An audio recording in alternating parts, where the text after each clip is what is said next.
Itu ngerelain ibu pergi dari sini kalau tidak berbakti demi kenyamanan kamu. Papa udah abaikan perasaan mama. Papa mau pilih mama atau ibu kamu. Hey, hey, hey. Selamat bergabung kembali di channel BB69. Sobat BB69, pada episode kali ini kita akan membahas sebuah film terbaru di Klik Film yang berjudul Eyang Ti. Nah, untuk pada hari ini sudah bergabung dengan saya dua teman kongko BB69 yang cantik-cantik nih. Yang pertama langsung gugup saya kaget gitu. langsung lupa saya tiba-tiba. Nah, yang pertama adalah ada Bunda Inka dari Movinka. Apa kabar Mbak Inka? Alhamdulillah baik, Mas Tiawan apa kabar? Sehat-sehat. Yang kedua ada Mbak Ami. Apa kabar Mbak Ami? Halo, baik, alhamdulillah. Sehat semua ya. Akhir tahun banyak angin, banyak hujan, tetap harus sehat. Nah, sekarang nih kita mau ngebahas mengenai film Eyang Ti. Nah, film ini sebenarnya ini premisnya adalah seperti ini nih. Ada sebuah keluarga di mana sang Eyang itu, Eyang Ti ini ternyata itu ditaruh di panti jompo. Dan kita nih perlahan-perlahan namun pasti ini akan dibeberkan apa yang terjadi nih di rumah tangga dari anak sang Eyang ini. Karena sang Eyang ini mempunyai anak, seorang anak laki-laki nih. Saya hanya satu anak tunggal dan menikah dengan seorang wanita dan mempunyai cucu jadinya. Tapi karena satu hal, entah kenapa itu sang menantu itu seolah-olah ini kok kayaknya kok kalau orang bilang itu ciong atau istilahnya kayak nggak suka banget nih istilahnya apa-apa kok salah berantem sampai akhirnya itu sang suami atau sang anak kandung dari si Eyang itu harus ngambil jalan meletakkan si Eyang itu di panti jompo. Itu ya kurang lebih ya ceritanya ya. Nah, sekarang nih gimana nih menurut kalian nih film ini nih? Dari sebelum kita bahas mengenai film ini, ekspektasi nih. Kita ngomong ekspektasi dalam waktu kita melihat, wah nih, Klik Film langsung mengeluarkan 3 film nih, istilahnya yang kurang lebih sama istilahnya premisnya kurang lebih mengenai keluarga intinya. Nah, kalian ini ada ekspektasi apa enggak? Kita mulai dari Mbak Inka. Ya aku jadi pas tahu Klik Film kan ngeluarin langsung 3 film drama ya gitu kan, itu Menunggu Bunda, Kapan Pindah Rumah sama yang ini. Aku dari posternya aja, aku tuh yang paling apa ya, yang kayaknya dulu hangat banget gitu film itu yang hangat dan kayaknya bakal bikin bawang nih Eyang Ti gitu. Apalagi pas aku tahu saudaranya tuh Herwi Novianto karena sebelumnya aku setiap nonton filmnya dia gitu kan yang dulu pernah ada yang di Disney Plus itu pas Sejuta Sayang Untuknya terus yang di yang dulu Tobing yang Tak Tergantikan itu sih mewek parah gitu. Jadi udah kok nih kayaknya ya, semoga benar-benar maksudnya kayak drama yang memang menyentuh gitu. Jadi udah ada ekspektasi kayak gitu sih gitu. Oke. Ini emang 3 film ini memang bau-baunya ini bau-bau drama nih. Apalagi kan yang Kapan Pindah Rumah juga Mas Herwin juga ya, bener kan ya? Dan misalnya, wah ini nih kayaknya ini cukup menantang nih kita untuk menonton tiga-tiganya ini. Nah, Mbak Ami gimana nih mengenai Eyang Ti? Apakah ada harapan atau ekspektasi? Kalau saya sih karena emang dari dulu suka banget sama Tante Widiawati ya, jadi kenal Tante Widiawati, jadi emang pas begitu begitu lihat Klik Film ngeluarin 3 film itu kan, emang yang udah pasti pengen ditonton pertama sih Eyang Ti sih. Yang udah, oh ini harus ditonton nih, ini udah gitu tahu juga kan yang nulis skenario juga kan Mas Herwin kan, jadi oh ini pasti kayaknya mengandung banyak bawang nih kayaknya di filmnya. Jadi ya udah, jadi pertama kali dari ketiga itu yang saya tonton memang Eyang Ti sih, Mas. Oke.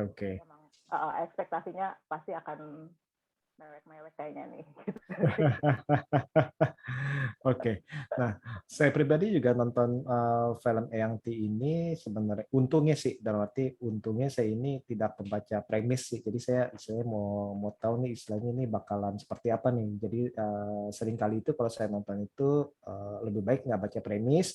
Jadi mungkin saya menonton ini karena melihat poster sih. Saya memilih mana dulu nih saya mau nonton nih di antara 3 film ini. Saya menonton itu karena istilahnya dari poster ini, kayak poster ini cukup cukup hangat dan istilahnya wah ini apa nih mengenai nenek dan cucu ini ceritanya apa nih, akhirnya saya istilahnya berharap ini mendapat suatu tontonan keluarga yang cukup hangat istilahnya, dan ternyata pas saya nonton ya cukup relate sih dengan mereka yang sudah menikah seperti itu.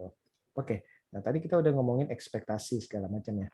Nah sekarang ini setelah kalian nonton ini apa nih yang kalian dapat nih? Kalau dari Mbak Inka, apakah sesuai dengan ekspektasi atau istilahnya malah melebihi atau istilahnya gimana? Sesuai ekspektasi aku gitu. Maksudnya kita dapat hangatnya keluarga tuh dapat. Jadi sederhana, ceritanya sederhana gitu kan. Cuman itu sih bisa mengoyak-ngoyak hati dan banjir air matanya akhirnya berhasil gitu. Sesuai lah gitu ya. Meskipun ya ada yang seharusnya apa ya, ada yang menurut aku kekurangan juga ada sih gitu. Cuman sesuai ekspektasi yang dari posternya sampai film. Aku juga nggak nonton trailer ya, jadi cuma dari poster udah langsung nonton, nggak pakai nonton trailer gitu. Nonton sama suami apa nonton sendiri? Sendiri. Oke. Kayaknya udah mulai mancing nih ya. Tuh kan. Enggak. Tenang ya. Oke. Oke, Mbak Ami gimana Mbak Ami? Pas nonton film ini apakah sesuai dengan ekspektasi atau lebih? Kalau saya sih kebetulan karena memang saya dari kecil tinggal sama nenek saya, jadi kenapa saya milih yang duluan saya tonton sih karena itu ya, maksudnya relate banget lah sama saya gitu kan. Jadi begitu ditonton sesuai ekspektasi sih. Saya beberapa menit pertama udah mulai, aduh, bentar lagi gue nangis nih. Aduh, gue jadi kangen nenek nih. Aduh, kayak gitu-gitu. Udah mulai berkaca-kaca tuh awal-awal, terus stop dulu gitu ya. Ya, karena saya juga nggak lihat ini sih, saya malah nggak lihat trailernya, nggak baca reviewnya, emang saya terbiasa begitu ya, kalau nonton film tidak pernah melihat dulu, jadi ya saya nonton karena menurut saya ini yang relate, ya saya pengen inget-inget nenek aja, jadi ya udahlah gue nonton ini duluan deh gitu aja sih mas, awalnya gitu nonton gitu, dan sesuai ekspektasi sih, walaupun ya plus minus lah. Oke. Tenang, plus minusnya nanti, tenang, sabar. Dari tadi ini kalian udah ngomongin plus minus terus nih, tenang. Ambil nafas dulu. Senggukan dulu. Nah, kalau untuk saya pribadi juga cukup istilahnya cukup sesuai dengan ekspektasi saya sih ya, dalam arti karena saya juga istilahnya kan menonton istilahnya karena melihat posternya dan istilahnya tadi itu ada nih, wah kayaknya ada sosok senior nih yang bermain di sini kan ya, Mbak Widiawati kan, dan itu ya biasanya sih jaminan mutu dalam arti dan istilahnya ya pas saya nonton ya sesuai dengan ekspektasi saya, istilahnya ceritanya juga cukup hangat segala macam. Oke. Nah, sekarang kita langsung masuk ke plus minusnya aja deh. Nah, dari positifnya dulu, kalau menurut Mbak Inka apa nih? Ya, positifnya sih ya ini film kesekiannya Herwin Novianto yang kita tuh kayak ngerasa deket gitu loh. Jadi kita tuh masalahnya tuh nggak yang harus jauh, yang kita nggak bisa bayangin gimana gitu, karena kita pasti pernah punya nenek dong gitu kan ya, kita punya ibu gitu kan ya, mungkin yang berkeluarga juga, misalnya punya anak, suami, apa segala macam, jadi itu kayak relate gitu. Terus apa ya acting sih, pasti actingnya tante Widiawati udah pasti. Terus juga di sini akan si cucunya ini Cut Baby Sabina ya. Nah, aku betul. dulu terakhir sempat nonton filmnya di iFlix Antares itu, aku jujur agak kurang serak sama aktingnya gitu. Tapi di sini aku suka banget gitu, maksudnya kayak cocok banget dia meranin sebagai cucu tersayangnya seorang Eyang Ti yang manis, yang kayak dapet banget gitu loh, kayak dia tuh kayak yang bener-bener ya, aku tuh kayak ngerti di perasaan dia, mungkin dia ibaratnya kayak pernah berantem sama ibunya gitu, larinya pasti sama nenek, nah gitu. Jadi dari segi acting, terus ya itu sih penyutradaraannya yang naskahnya juga sederhana tapi itu bisa nyentuh di hati kayak gitu sih gitu, dan kita juga bisa tahu nih karakternya nih. Oke, nanti ada minusnya juga sih, cuman ada karakter antagonis yang sebenarnya akhirnya pada di endingnya kita tahu alasan dia kayak gitu tuh sebenarnya kenapa gitu, jadi terjawab di akhir. Nah itu tuh juga akhirnya kita bisa melihat jadi sudut pandangnya itu nggak cuma dari satu, cuman dari sudut pandang lain juga, dan akhirnya aku bisa merasakan juga empati sama si karakter antagonis ini gitu. Yang awal aku sebel banget sama dia gitu kan, si ibunya itu. Oke. Tenang. Oke, udah Tenang. Gregetan terhadap karakter sang istri. Oke, Ya, tenang. Oke. menantu ya itulah. Nah, tolong dicatat ya. Oke. Nah, sekarang kalau Mbak Ami gimana Mbak Ami untuk istilah positif dari film ini?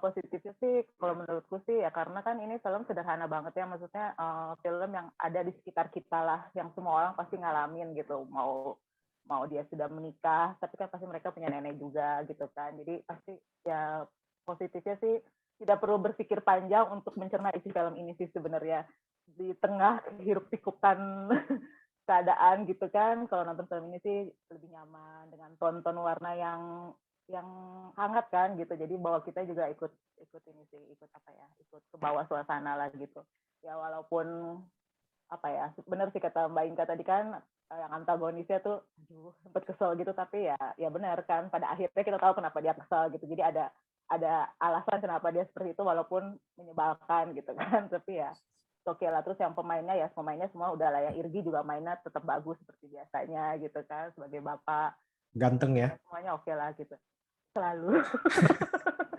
Nah, itu pancingan deh langsung. Ketahuan angkatannya. Aduh, ya bener, kegocek gue.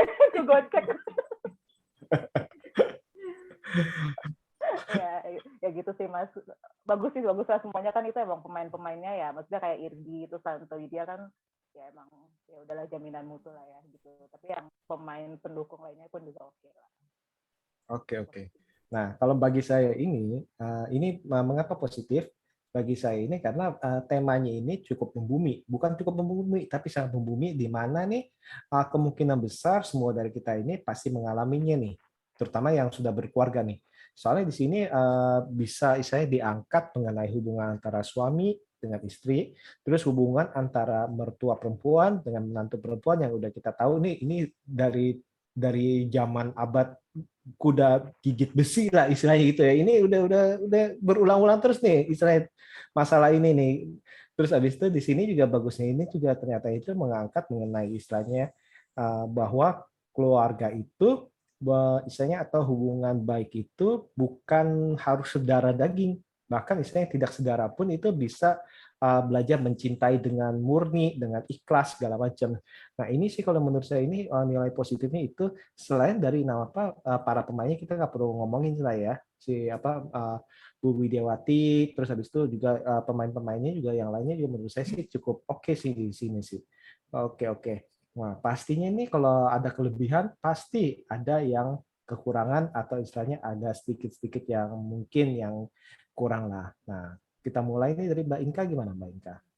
Ya paling aku yang kurang seretnya sih si karakter menantunya yang antagonisnya tuh awal-awal terlalu hitam banget gitu. Mungkin jadi kayak agak sinetron gitu jatuhnya. Mungkin kalau dibikin lebih abu-abu, misalnya dia tetap baik, cuman dikit-dikit aja gitu loh ngedumelnya, atau ya pokoknya jangan yang terlalu jahat banget gitu kan, kayak segitu curiganya sama anaknya aja, mau dibilang kamu kemana sih, ke panti, kamu ngapain, kamu di luar pergaulan, dia mau ke panti, Werda kok dikiranya ngapa-ngapain gitu, kayak kurang beralasan aja gitu kan.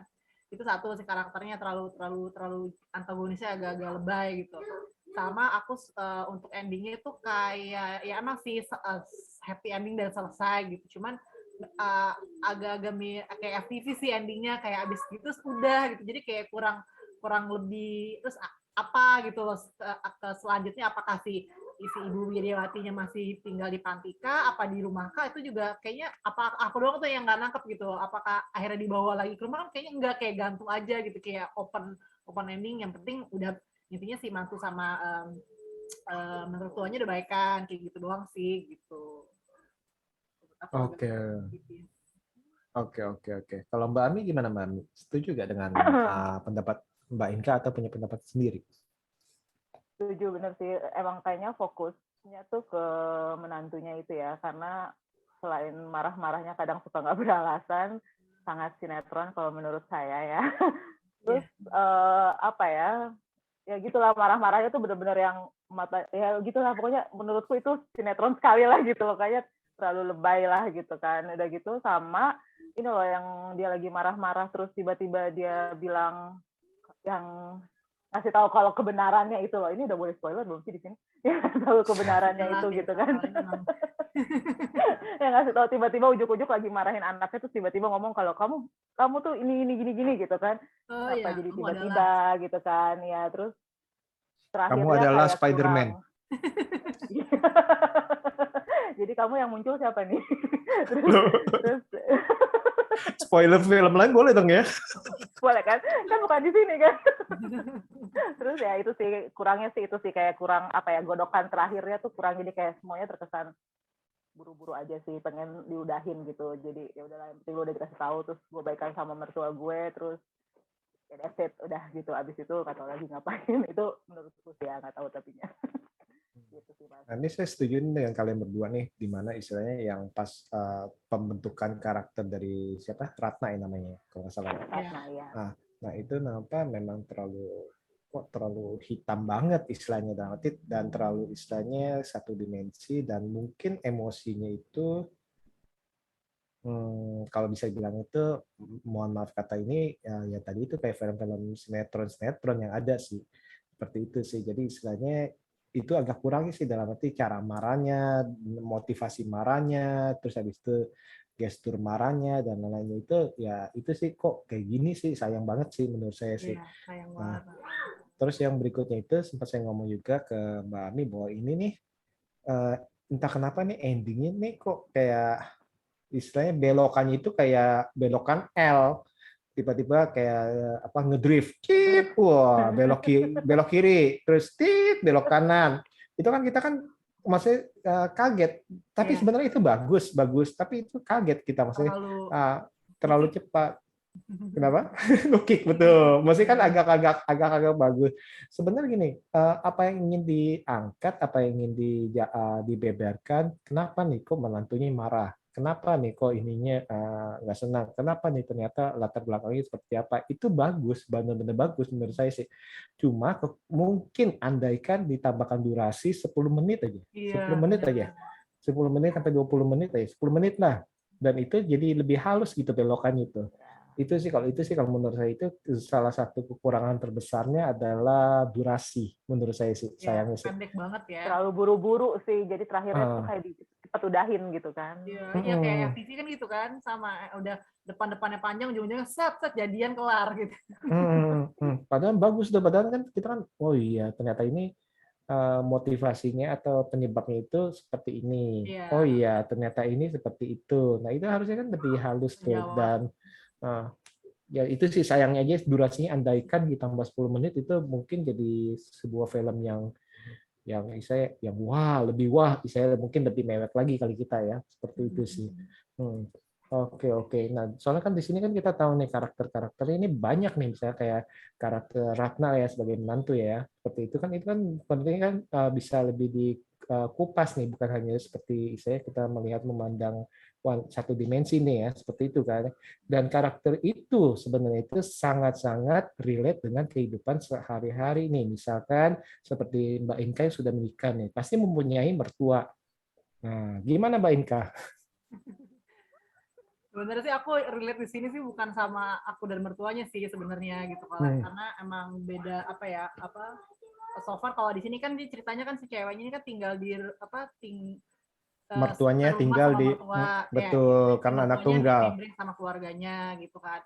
Terus yang mana ya sebenarnya gini gitu, yang aku ini nih ya yang aku lihat ke sekolah, kalau kan memang kebetulan di rumahku memang udah berempat aja, keluarga inti aja gitu. Aku nggak pernah ibaratnya serumah mertua sih, nggak pernah. Cuman yang aku adalah beberapa kerabat yang gimana gitu. Biasanya kalau misalnya suami istri terus tinggal di rumah, intinya serumah sama mertua dari cewek gitu.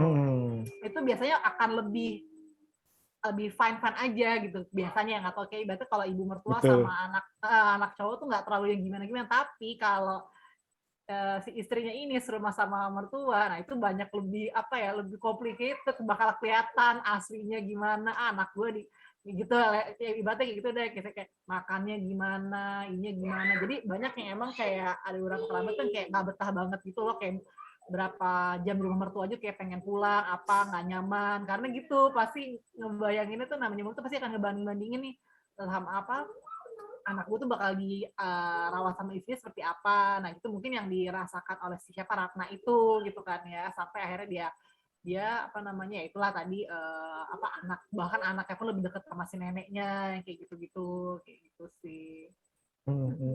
Cuman sih ini sih cukup seru juga sih kalau ditilik-tilik, kenapa ya dalam arti kok misalnya mertua perempuan dengan menantu perempuan itu yang sering saya konflik ya. Kalau saya kalau misalnya kalau sama kayak kalau mantu cowok ketemu sama mertua cowok juga kayak masa bodoh istilahnya, masa bodoh istilah, ya udahlah istilah lu gue istilah gitu kan. Atau saya mertua perempuan ketemu sama menantu cowok itu juga kayak kok ini ya nggak ada ciong ya, masih jarang ciong. Tapi kalau mertua sama menantu perempuan ini kok ciongnya kayak agak ini. Mbak Inka putra putri apa anakku apanya nih, anakku cowok aja kayak maksudnya. Oke, anaknya punya ada cowok ada cewek. Oke, jadi nanti bakalan punya menantu perempuan ya. Tua galak ya guys. Paling gosipin film berdua-dua. Itu biasanya karena ini nggak sih Mas, kalau mertua sama menantu perempuan tuh kayak mertuanya tuh ngebanding-bandingin cara dia ngasuh anaknya gitu nggak sih? Iya. Jadi dia kayak dia tuh pengen anaknya itu dapat perlakuan seperti dia memperlakukan anaknya gitu nggak sih? Makanya kadang suka ciong tuh suka nggak pas sama maunya dia gitu. Mungkin kali ya. Atau tadi itu maksudnya dalam arti ya mungkin dalam arti tadi kata Bang Inka bilang itu, ini kok nggak diperhatiin, ini kok bangunnya siang, gue lebih pagi daripada lu, mungkin kan kayak gitu ya. Padahal kan mungkin kan ini kok apa cucu gue kok gedenya seperti ini, cucu gue kayak gini, gue sama anak gue gedenya kayak gini nih, anak gue nih, mungkin kayak gitu kali. Jadi istilahnya secara manusia mungkin nggak sempat ngomong, tapi bahkan ada beberapa itu dengan gestur tubuh aja udah kelihatan kok gue melakukan ini, kok gestur tubuhnya kok kayak gerak-geraknya kok kayak gini nih, kan itu kan jadi kan istilahnya komunikasi, mungkin miskom juga tuh, padahal ya mungkin aja dia lagi pegel, lagi kurang lagi pegel, loh kok ini kok gesturnya mukanya masem banget ya, mungkin dia lagi pegel, mungkin kayak gitu akhirnya. Jadi kan biasanya kan jadi istilahnya pikiran-pikiran, apalagi juga nonton mungkin sinetron atau drakor istilahnya mertua galak, mertua jahat kan istilahnya kan kayak gitu kan loh. Jadi akhirnya itu ke cuci otaknya sih, seperti itu sih. Nah, nanti aku mau ada pertanyaan juga ya dari aku. Ya, nanya aja. Soalnya kayak udah disimpan. Nah, ini tadi kita ngomongin karakter satu ya. Ini aku akan ngebandingin sedikit sama universe-nya NKCTHI ya, dimana yang aku suka dari NKCTHI itu karakter itu selalu abu-abu gitu, nggak pernah ada hitam terlalu hitam atau putih selalu putih, dari mulai ya kita agak ngebandingin sama ini lain ya gitu ya, dari mulai Kale, Dinda, siapa si Mas siapalah itu, Mas Pram apa segala macam, itu pasti ada sisi oh ini manusiawi sekali. Nah itu nih yang apa, andaikan di film ini gitu si karakter itulah gitu, entah si karakter si Ratnanya atau si Irginya atau apanya, jadi serba abu-abu itu dia gitu, yang mungkin akan lebih menarik lagi gitu, ya nggak sendiri, nggak terlalu sinetron gitu. Oke, ada satu lagi tadi aku mau nanya nih, mau diskusi juga sih sebenarnya. Ini kan premisnya di sini kan tentang anak yang naruh ibu di panti jompo. Nah, di sini kan dianggapnya si Ratna itu sempat ngambek kan, kenapa kamu naruh ibu kamu di panti jompo, sedangkan nanti, nah dia tuh marahnya waktu itu kenapa? Karena yang ada orang-orang malah ngecap aku, ya kan, ngebuang orang tua, dikiranya aku nggak, itu kan ibaratnya kayak stigma. Nah, aku tuh pengen diskusi aja sih, jadi gini, jujur aku agak apa ya, pengalaman pribadi dulu tuh almarhum mamaku dulu pas masih ada ya, aku nggak salah belum nikah sama suami, pernah bilang, teh nanti mama kalau misalnya udah tua ditaruh di panti jompo aja, ngomong kayak gitu. Mama malah lebih senang banyak teman-teman. Jadi kayak mama aku tuh kebetulan kan orang yang suka sosialisasi banget gitu kan, suka karaoke, suka line dance segala macem. Nah dia tuh ya kebetulan juga udah single mom gitu kan ya. Jadi pernah ada ucapan kayak gitu kan, mama kok gitu, aku cerita dong sama calon suami waktu itu kan, mama kok masa minta ditaruh di panti jompo sih, aku dimarahin, itu kamu kayak gitu sih, nggak boleh lo naruh mama kamu di panti jompo, hidup aja bareng sama kita. Nah jadi sebenarnya kalau mentak dari Mas Tiawan sama Mbak Ami itu ada stigma nggak sih, misalnya ada ketika orang naruh orang tua di panti jompo, apakah mereka sejahat itukah, kesana ada ngebuang, atau memang mungkin ya itu keputusan terbaik yang sebenarnya siapa tahu orang tua kita tuh ditaruh di panti jompo tuh mereka akan lebih senang loh, akan dapat teman-teman baru gitu kan. Berarti daripada serumah akhirnya malah malah jadi kagok, malah berantem kayak gitu sih aku. Nah dari mulut Mas Tiawan dulu nih gimana? Oke. Kalau menurut saya nimpalin dulu tadi itu emang yang permasalahan mengenai sang menantu Ratna itu marah, bukan marah karena dimasukin tanpa taruh di sana, dalam arti kesannya lu mau naruh ibu lu terserah, tapi ini nanti apa kata orang ke gue nih, pasti orang-orang akan ngomong pasti nih menantunya nih berantem, menantunya nih pasti ngomongnya kayak gitu. Nah itu yang kenapa dalam arti kenapa bagi saya hari ini paranoia, bukan karena filmnya, tapi dalam arti ini berhubungan dengan istilahnya kadang-kadang itu jadi ketakutan-ketakutan atau pikiran-pikiran atau istilahnya yang belum tentu terjadi itu udah dipikirin istilahnya negatif akhirnya itu jadi istilahnya ketakutan-ketakutan dan akhirnya jadi kebencian-kebencian, prasangka buruk seperti itu sih mungkin yang kalau yang saya tangkap sih.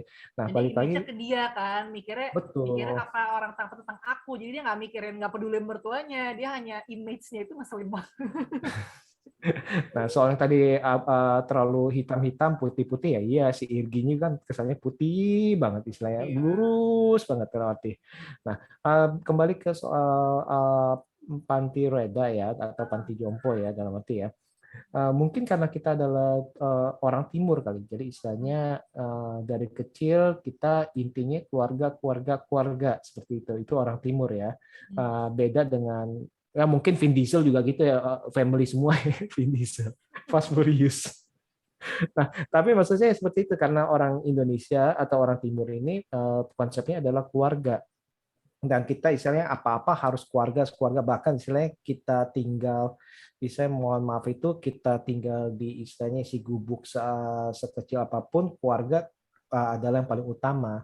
Dan itu sebenarnya konsep sih. Dan misalkan kalau ternyata itu sekarang kan panti jompo itu sekarang ini sudah banyak yang maju, dalam arti bukan yang pikiran itu wah ini kotor nih, orang tua kita disiksa, kasih makan seadanya. Maksudnya kan pikirannya kan zaman dulu kan kayak gitu kan, dalam arti kan.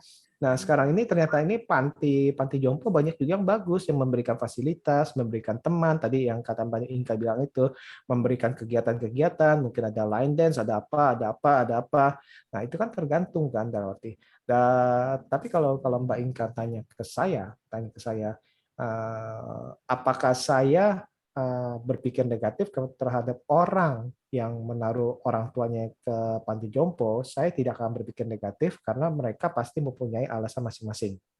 Itu. Tapi apakah saya akan menaruh orang tua ke panti jompo? Mungkin saya akan bilang ya selama saya bisa mengurus, saya nggak akan menaruh ke panti jompo. Istilahnya seperti itu sih. Mungkin seperti itu sih konsepnya sih. Seperti itu. Jadi saya tidak menghakimi. Ya masing-masing punya alasan kok, mungkin aja tadi itu kalau orang tua saya tinggal sama saya sama istri saya kerja seperti itu. Misalkan saya juga nggak mau repotin orang tua saya, tinggal sendirian, kalau ada apa-apa gimana dong. Nah mungkin kayak gitu tuh, ada beberapa alasan seperti itu, ya itu nggak masalah. Atau saya ya kita aja tinggal di mungkin tipe studio type lah yang kecil. Nah, gimana sih saya bisa nampung orang tua saya? Nah, kayak gitu kita kan punya alasan masing-masing. Jadi saya nggak berani ngomong dan saya tidak bisa menghakimi mereka seperti itu. Andai semua seperti itu ya. Oke. Kalau Mbak Ami gimana Mbak Ami? Ya stigma masalah kedengeran nggak sih suaranya? Kedengeran ya? Kedengeran. Halo. Oh, kedengeran.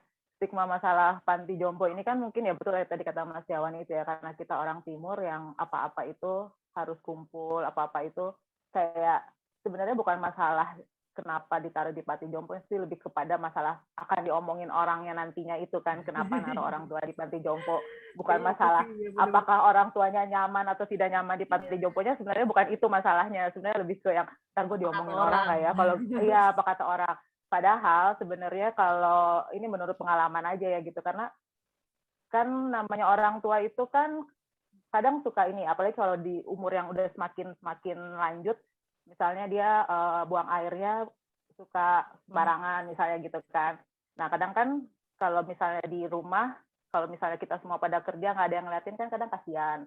Kadang kalau di panti jompo itu kan mereka emang benar-benar kayak, apalagi sekarang panti jompo itu kan udah makin bagus-bagus ketika kita Mas Dewan ngomong profesional, kan, betul. Yang, profesional. Iya betul, yang kadang tuh kita bisa bayar suster sendiri-sendiri gitu loh buat ngurusin orang tuanya gitu kan gitu. Jadi sebenarnya ada hal-hal yang apa ya benar, kalau misalnya saya disuruh naruh orang tua saya di panti jompo tentu saja tidak gitu kan, tapi saya akan ngurusin sampai selesai gitu. Cuman kalau misalnya kalau misalnya mereka minta untuk di panti jompo mungkin juga akan saya pertimbangkan, karena masalahnya bukan karena omongan orang sih, kalau saya lebih ke mungkin mereka lebih nyaman dengan orang-orang dengan usia yang sama, terus udah gitu betul, kan betul, setuju.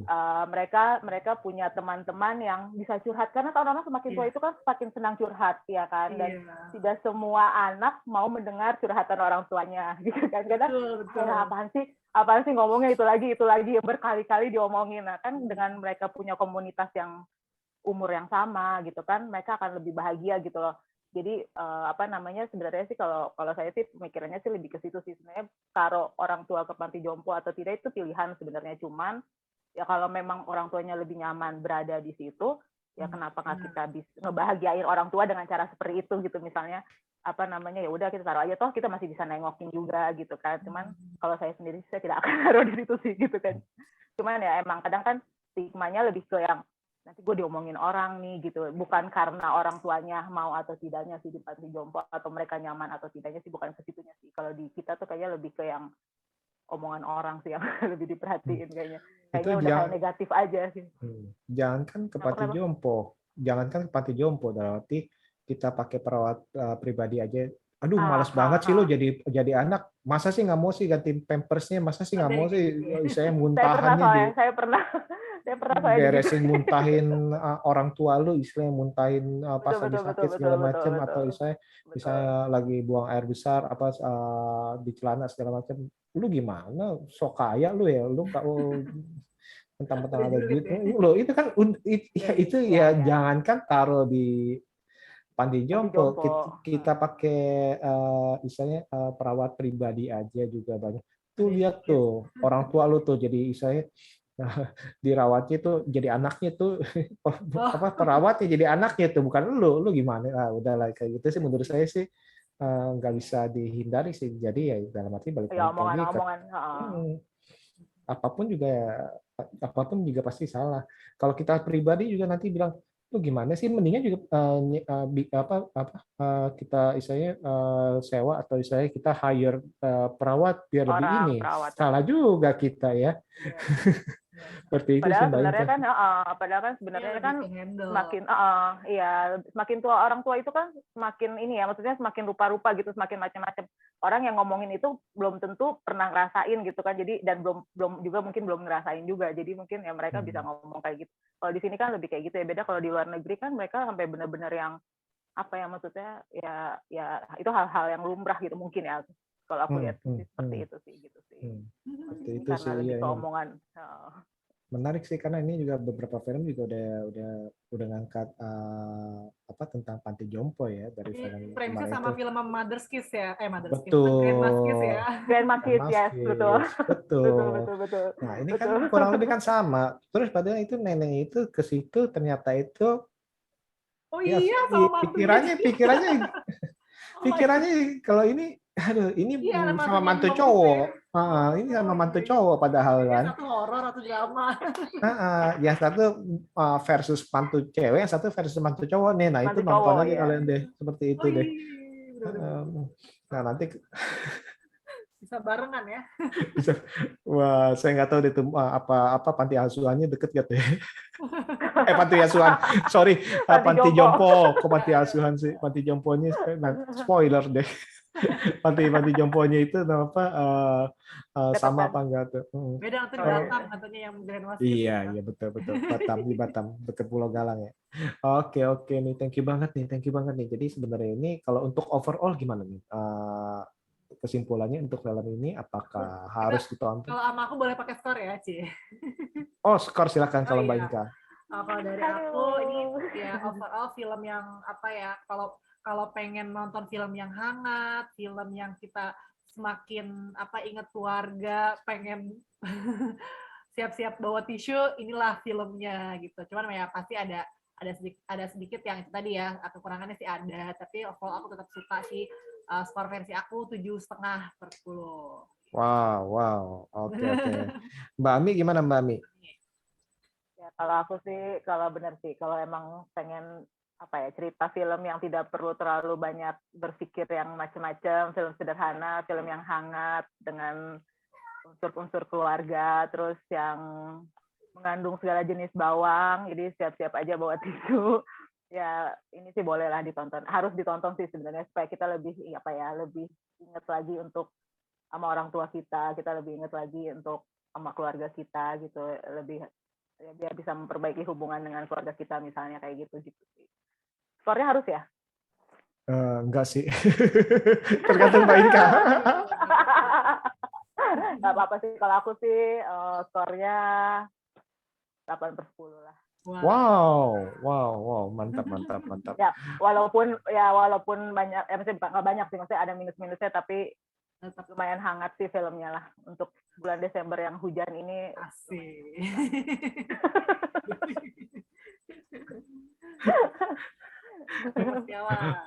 Oke. Kalau saya sih overall ini perlu ditonton nih karena dalam arti ini benar-benar relate untuk kita, untuk keluarga kita, untuk mereka sudah berumah tangga ataupun yang belum itu akan istilahnya kurang lebih ini akan mempersiapkan istilahnya ini kira-kira nih apa nih yang sering nih karena ini digambarkan dengan istilahnya membumi sekali sih. Ini menurut saya sih harus ditonton sih walaupun memang tadi itu salah satu yang cukup disayangkan adalah durasinya, andaikan 10 menit aja sih, seperti itu. Terima kasih banget nih Mbak Inka, Mbak Ami ini untuk ngobrol-ngobrol mengenai film terbaru dari Mas Erwin. Nah untuk kalian nih yang belum nonton nih silakan nonton di Klik Film tuh karena itu langsung ada 3 film. Menunggu Ibu Kapan? Gimana? Menunggu Ibu kapan pindah rumah ke menunggu Bunda kapan pindah rumah? Kapan pindah rumah ke Eyanti. Kayaknya begitu deh mau dibikin kayak gitu. Jadi harus ditonton tuh 3-3-nya sih. Oke, sekali lagi terima kasih banyak Mbak Inka, Mbak Ami. Semoga di lain waktu kita bisa ngobrol lagi. Thank you semuanya. See you. Dadah.